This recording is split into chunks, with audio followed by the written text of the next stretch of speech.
to The Good, the Bad, and the Tarot. I'm so happy to be back here reading your love forecast for March 2017.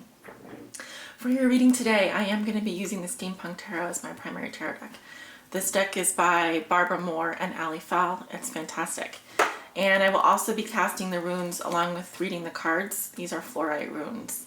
And at the end of your reading, I will be pulling a message from the Rumi Oracle by Alana Fairchild and illustrations by Razuli.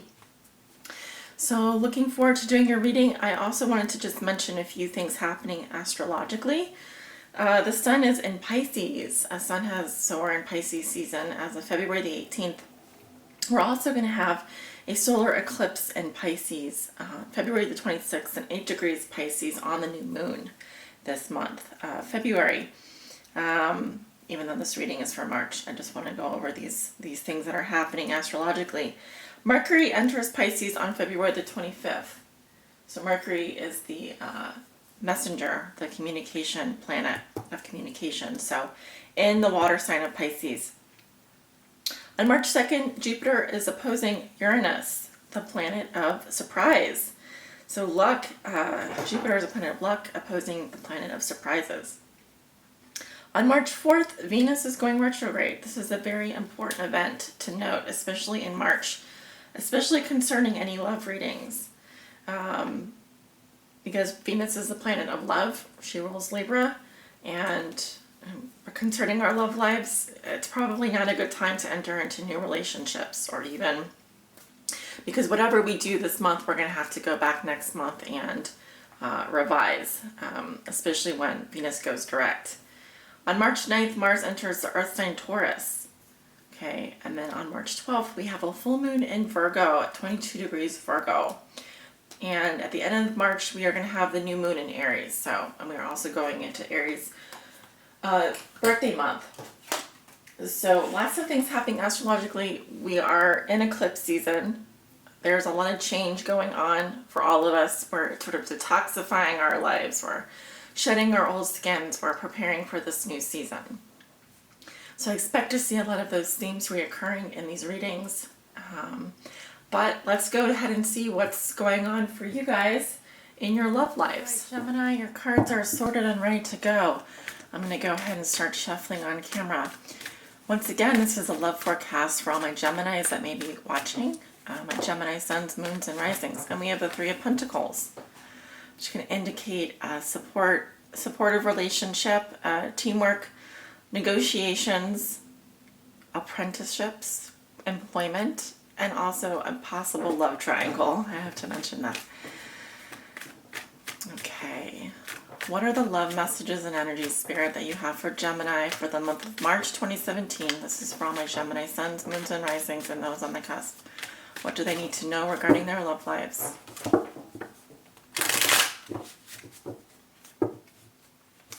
This reading is good for approximately 30 days, and that's how long my readings take to develop. So think of it as a bird's eye view of the month of March, looking at the major messages and energies regarding Gemini's love lives for the month of March. What do they need to know, Spirit?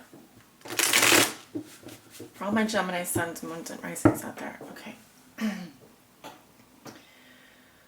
Please show me, Spirit, what are the love messages and energies that you have for the sign of Gemini?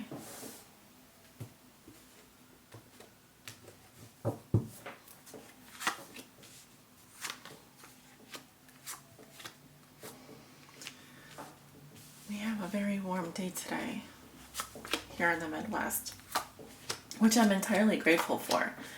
But I don't know when it's gonna be cold again. I hope never. The bottom of the deck, you have the King of Swords, which is likely your energy. We have this air sign, strong masculine energy here.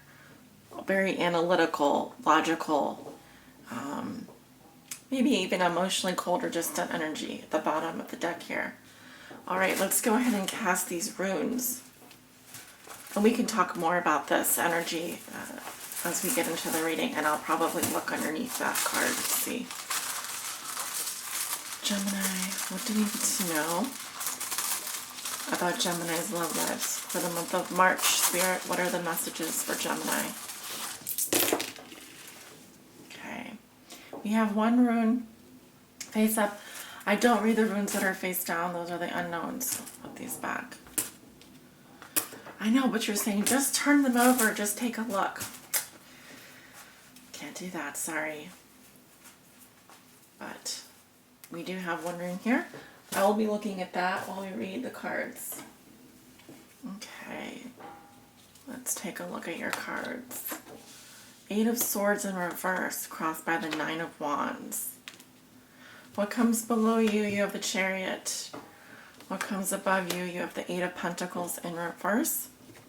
In your recent past, you have the Queen of Cups in reverse. And then your future, you have the Knight of Swords. How you see yourself, you have the Magician in reverse. Okay, your environment, this is how your significant other or the person you think about the most may be viewing you or dealing with you. They have the Queen of Pentacles in reverse.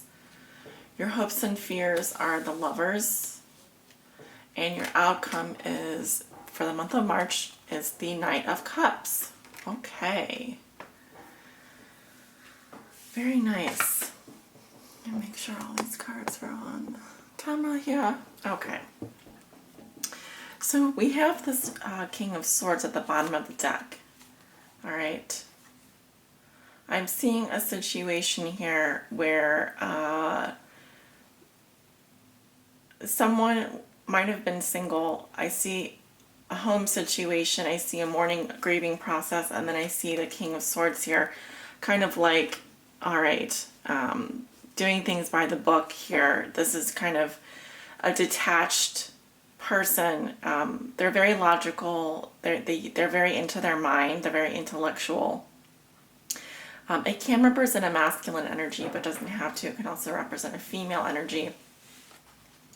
You walk into the month of March with the 8 of Swords in reverse, which is basically saying you are releasing yourself from a very tough situation mentally, where you might have felt very trapped, very overwhelmed, stuck, unable to, kind of like a martyr or a victim of something, of your own, the prisoner of your own mind, essentially. When it's reversed, it's saying you're releasing yourself from this, okay? Releasing yourself from this mental prison. So it's very positive. I like to think that she's also able to take the blindfold off and see all of these injuries are that there are things that she can walk away from. She doesn't have to keep herself, she doesn't have to stay stuck in a situation. All right. Crossed by the 9 of Wands. So this is an energy that's helping or hindering you. This is the Wounded Warrior card. Someone who's been through quite a lot and yet is persisting. You want to hang on. Oh dear. Oh, sorry about that. So anyway, what I was saying is this is the energy that's helping or hindering you. And it is someone who wants to hang on, that wants to keep going, despite the fact that they've been through so much. They have that one eye open, you know, they've been burning the midnight oil. So it's, I think an energy, well, I think that it is helping you, but it is crossing you this month of March. And it's like, I'm not going to give up. I'm going to keep going, even though I've been so badly wounded, even though I'm hurting so badly. I just want to make it to the other side. You know, he just wants to keep going.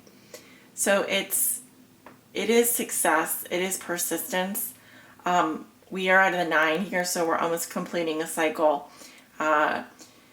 So this is what you may be actually dealing with in the month of March, just getting through it, you know, just struggling, but not giving up, You want to hang on. Okay. We have another little rune here. Let me take a look.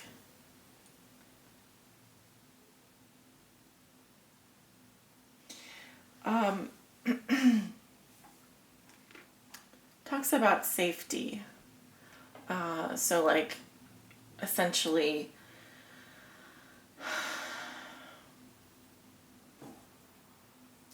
there's a feeling of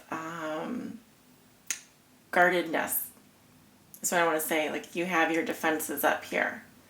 So while I see that you're ready to release yourself from this mental prison, you are being very, I think you're wary or you're cautious because you need to protect yourself from something, a perceived threat possibly. But he's got this bandage around his head, and so I feel like it's a mental issue. It could be that you were dealing with depression, or you were dealing with a lot of stuff that was going on that was really bad, and you're gonna make it. You're gonna make it through. But I think that you are now in a little bit more of a defensive posturing here. You're guarded. You've got your guard up, but you still want to persist. And the reason I say that is because you also have a Chariot at the base of the situation. And the Chariot is all about taking the reins of your life and moving in that direction. You mustering up all your courage, mustering up all your strength, and moving forward. And there's a lot of momentum here. And mastery and power and balance as well. So this is a really excellent force to have, basically in your foundation. It's just really saying that you're ready to move forward now. You have this powerful momentum, this drive that's going to push you through this. And I can see that in the recent past with the Queen of Cups in reverse. Now this could represent another person, female, water sign, Scorpio, Pisces, Cancer, or someone on the cusp. But what I'm really seeing here is someone who is drowning in their emotions. Someone who is very, very upset. I'm getting like a lot of crying, a lot of tears, moodiness, so up and down with their moods, mood swings, taking on other people's problems, getting involved in other people's problems, absorbing other people's negative energy, leading to an imbalance. But here we have, because of the Chariot here, it's saying that you're ready to release yourself from that. You're ready to get out of that mental state because it wasn't helping you. And you are cautiously now going to either hang in there, and move forward. And I do see that you are able to do that, by the way. There's no doubt about it. So, yeah, you're getting yourself together here. So the crowning position is what you're thinking and feeling. You have the Eight of Pentacles in reverse. This is a little bit of a tricky energy. So it's basically saying that you're not either studying this person anymore, you're not interested in a commitment, you're not focused. It could say that you're not thinking about work, or you're thinking about being out of work, or work isn't going well. Now going back to your love life, this is no commitment. This is not building on anything. This is essentially you're turning your focus to something else, essentially, is what it's saying. You're no more studying the object of your affection. If this were greater romantic feelings in the upright, it's saying that you don't have those greater romantic feelings anymore, and you're essentially changing your focus immediately onto something else. You're done studying the object of your affection. Now, going into the near future, this will be the middle of March. You have the Knight of Swords, which is brilliant. I mean, this is definitely your energy. And the Knight of Swords is that knight in shining armor. He or she goes after what she wants. There's just a very direct approach. You may be rushing in where angels fear to tread kind of thing. But again, it's a beautiful balance of intellect and passion. You're not if you're off chasing someone, you're just doing it because it's fun, but you're also not totally in there for the emotional benefit. You're just doing it because it's what you want to do. Because the Knight of Swords will just go after whatever he or she wants. It's very quick energy and dispassionate at that. So it can just say that you're not studying this object of your affection anymore. You're off chasing someone else, or you're off going forward doing whatever it is that you want, conquering, running in, doing whatever it is that you want to do. And this could also represent another air sign energy, although I'm not really getting that you're the air sign here. And with the Magician in reverse, this is how you see yourself. Okay, the Magician in reverse is someone who is kind of a trickster. So they may be putting on a false bravado. They may be kind of trying to seduce people or charm people. Because I often say the Magician in reverse is like the sleazy car salesman. But it could also say that you're not maybe using your your powers for good. You're not using the tools that are available to you to make something happen. Either that, or I'm kind of seeing a situation here where this is kind of like a one-night stand type of situation. The Magician reversed with the Knight of Swords. They just want maybe a physical connection, or they just want to conquer someone for a short period of time. But I don't really, like with the Magician reverse, it's like their motives are a little bit ulterior. I don't know if that makes sense to you. Okay. In your environment, you have the Queen of Pentacles in reverse. Earth sign, Virgo, Taurus, Capricorn, female. Now this could also be a male energy with more feminine traits. The Queen of Pentacles in reverse is someone who's more focused on their business or on the material world. She's kind of a gold digger, actually. I'm seeing this person, this is how your significant other may be viewing you or dealing with you, someone who is a little bit authentic, or who would appreciate a car or like something like a watch or a necklace, as opposed to something more sentimental like flowers. But so what I'm seeing here is like this may be a situation where it's a little bit superficial what's going on. Your hopes and fears are the Lovers. Well, yeah, you're calling in your soulmate. The Lovers is that deep connection. It is your card as well. But it's passionate, it's romantic, it's sexual, it's all of that. This is like your life partner. You're calling in your soulmate. But if this is your hope and fear, then what I'm seeing in the near future isn't really aligning with that. It's kind of more of a quickie situation is what I'm seeing. And it's a little bit more superficial. However, in your outcome, you have the Knight of Cups, which is an offering of love, very romantic. So I see you following your heart. You may even receive an offer from someone coming in, because this is the Lover here.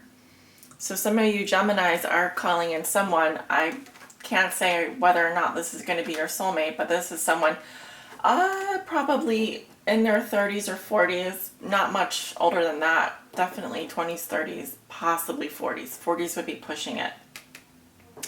But he or she is very romantic and experiences life through their senses. This is like the love poet here. So lots of, this is actually kind of a romantic, more romantic reading than I've done so far. I mean, most of the readings I've done haven't been too romantic. Some of them are, but I just feel like,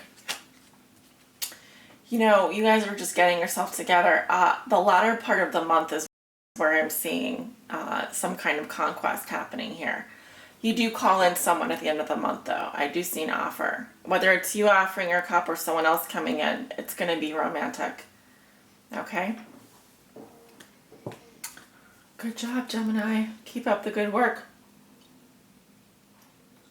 I feel like you guys have been doing a lot of work on yourselves. I like to see that. Getting yourselves back together. But yeah, you have great cards. You really do. Just be careful because you might charm the pants off someone. I see someone coming in for you. And they're like, you're so charming. Could be a Cancer, Scorpio, or Pisces coming in at the end. Let's see what your oracle message has to say. These are long messages, by the way, so brace yourselves. Spirit, please help guide my Geminis. Gemini suns, moons, and risings out there, and those on the cusp.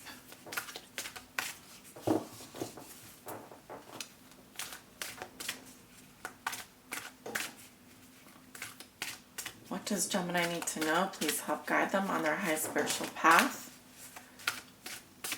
In love and in life. All my Gemini suns, moons, and risings.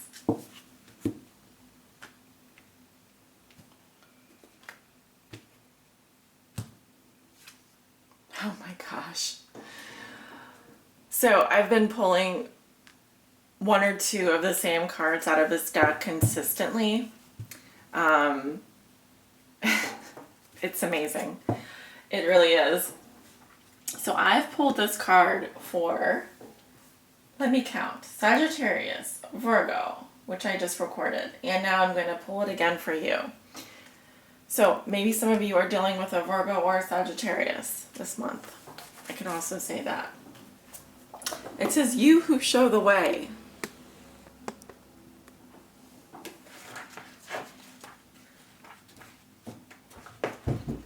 Yeah, but I have to say that you guys have a very romantic reading. I mean, considering all, I've looked at a lot of different signs already. I've done about half of them, and so far, I'm seeing something here happening for you guys at the latter part of the month. The logical mind runs away from drowning. Lovers accept drowning in the sea as their destiny. The logical mind finds consolation in reaching a level of comfort in life. Lovers are focused beyond their own comfort. Rumi.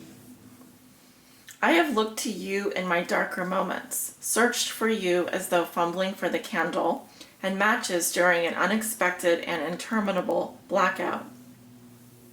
I am the ship at sea, seeking you as my guiding light. Nay, I am the sea rising up to the horizon because I yearn to be closer to you. Then, oh, to my greatest relief, you rise like a phoenix from the ocean, casting hallowed golden light all around you. This great blazing angel of holy fire. In a sweet instant, my soul rests in your presence. The sea becomes calm, the darkness abates. Your light reveals truth, and through your living presence, I know my true self again. I am what you are. Even when it appears I am returning after being lost in the darkness, as though I could never be extinguished. I am divine light. I am you, a living sun. Even in your unquenchable passion for service to humanity, to the world that offers you so much, there is a time when your most powerful offering is actually and most simply that of your presence. You show the way. You who inspire through how you choose to live and be. You who sometimes think yourself to be invisible. You who consider yourself to be of no particular or exceptional worth. Yes, you. You who through your choice to live your truth, reveal my face, demonstrate my love, embody my presence, heal my beloveds, and love my creations. This oracle comes to you with a special message. You are an inspiration. You are helping those around you, and even many of whom you are unaware. You are doing this because this is your path. This is your way. This is your gift. to live a life dedicated to the growth of consciousness and, through that dedication, inspire others to receive the loving consciousness of the great beloved that can benefit them so greatly, no matter what their situation or circumstances. You are not doing this through any effort or will. You are doing this because this is your nature, your being, your way. Just as the sun breaks through darkness with its own light, shining light with its presence by simply being, so too does your inner sun, your soul. You don't have to understand this or do anything with the information given, although you may find it of comfort or even be shocked by it, pleasantly perhaps. It is just an acknowledgement of who and what you are, given freely because you are ready to receive such an acknowledgement. You are also being gifted through this oracle with a sign, a portent. This oracle is an omen. An issue too difficult for you to understand, no matter how hard you have been working on it, is about to be resolved. You have no need to hold on to it or become more worthy of that resolution. It is going to happen according to the grace of the great beloved, and your job is to allow it to happen, to simply bear witness to the resolution, even if you have no idea what is going on in the process. You may find that whilst you are letting go, the resolution happens without you being aware of it until after the fact. Then, apparently all of a sudden, what was an issue is no longer so. You who help others are a worthy recipient of the help of the great beloved. Be prepared to surrender all plans and convictions about what can and cannot be, about what you think you know and what you think you need. Allow the benevolent grace of the beloved to take you through the great waves, as the seas become calm and serene under the living divine light. This oracle brings the message that if you have a situation in your midst that feels impossible to resolve, the divine has it covered. Do the sacred honoring ritual and let it be sorted out by a power greater than your own. It shall be sorted out, and your sun shall rise. Just as day follows night, again and again, so too shall your sun rise after any issue or struggle. Have faith and hope, and know that this is a sensible approach to any dilemma, no matter how serious it may seem. For what use is it to bemoan the absence of day, even on the longest night, when you know in every moment dawn is ever closer to breaking once again? Your hope, then, is not foolish, but wise. Sacred honoring ritual. Place your hands on your heart and say, "The divine who loves me unconditionally blesses me now with such grace that my life aligns with divine order and all becomes golden, blessed and mercifully held in the compassionate consciousness of the Creator. I thank you for the courage and faith I have needed to endure the night, and I now celebrate the coming dawn. I see it breaking, I see its light, and I thank you for this mercy. With Rumi, who loves me unconditionally, I am now shown the way to the dawn. It is at my feet, and together we step into the gift of a new day. So be it." If you have a specific issue you would like addressed, hand it over to the divine beloved now by talking about it, just as if you were having a conversation with your oldest and dearest friend, for that is exactly what will be taking place. Then, when you have explained your feelings, your doubts or fears, let it go, and know that the situation is held in the grace of the great beloved. You have completed your sacred honoring ritual. Wow, Gemini, I'm so happy that you received this message. I hope it's just what you needed to hear. And I'm sending you all my love and light to every single one of you that may be watching. Hoping this finds you well and sending you many blessings. Take care, all of you.